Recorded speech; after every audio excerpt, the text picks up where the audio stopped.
ஸ்டாலின் விவசாயிக்கு எதிரி. அவரால் விவசாயிக்கு எந்த நன்மையும் கிடையாது. தாழ்த்தப்பட்டவங்களுக்கு செய்ய கிடையாது. வசதி உள்ளவங்களுக்கு தான் அரசியல் இப்ப நடந்துகிட்டு இருக்கு. விவசாயிக்கு எதுவுமே கிடையாது. உங்கள் ஸ்டாலின் வர்றாருன்னு சொல்றாரு, என்ன செய்யறாரு? ஒண்ணும் கிடையாது.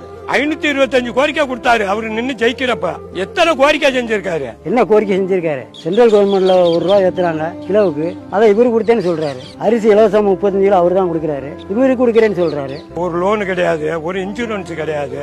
தண்ணி நிக்குது குளம் போல, எப்படி நெல்லை நாங்க ஊட்டி பண்றது போறது? சிப்பத்துக்கு ₹44 எடுக்கிறாங்க தலைவர. ₹32 லோடு மேடு கொடுக்கணும், லஞ்சமா கொடுக்கணும். கவர்மெண்ட் தனிப்பட்ட முறையில சம்பளம் கொடுக்குறாங்க. இருந்தாலும் ஒரு சிப்பத்துக்குன்னு எங்கிட்ட பணம்னு வாங்கிக்கிறாங்க. இந்த நெல் ஈரப்பதமா இருக்கு, அதா இருக்குன்னு சொல்லிட்டு லேட் பண்றாங்க. அப்படிங்கிறப்ப நாங்களே லஞ்சம் கொடுக்கறதுக்கு நாங்களே தள்ளப்படுறோம். இந்த மக்களா புரியாம அவனுக்கு ஓட்ட போட்டு அந்த ஆள் என்ன நடக்க வந்த உடனே நீ லோன் தள்ளுபடி ஆச்சு அவனுக்கு விவசாயத்துல. அப்ப அவனுக்கு நகையில கிடையாது. நகையில எவ்வளவு? 5 பவுன் தான். அதுக்கு மேல தான் கோடீஸ்வரன். எங்க பிள்ளைங்க எல்லாம் ஸ்கூல் போறதுக்கு காலேஜ் போறதுக்கு எல்லாம் பஸ் நேரத்துக்கு வர மாட்டேங்குது. இந்த பொம்பளைங்க ஓசி பஸ்னா எல்லா பேரும் வந்துறாளுங்க. பஸ்ல போறவனே ஊர்ல சிஆர்சி பஸ், கவர்மெண்ட் பஸ் வரதில்லை.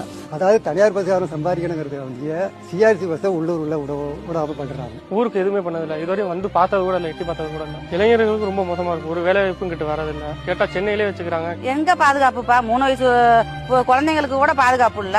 இன்னும் சொல்ல போனா 60-70 வயசு கிழவிங்களுக்கு கூட பாதுகாப்பு இல்ல. அப்புறம் என்னத்த பாதுகாப்பு வந்துருந்த ஆட்சியில பாதுகாப்பு இருக்குது. முக்க வேலை செய்யணும், ₹400 சம்பளம் கொடுக்கறாங்க. இதை வச்சு என்ன செய்ய முடியும்? இவரை வச்சுக்கிட்டு நம்ம ஜா வேண்டியதான். விவசாயம் பண்ண முடியாது. மாறுதல் வேணும்.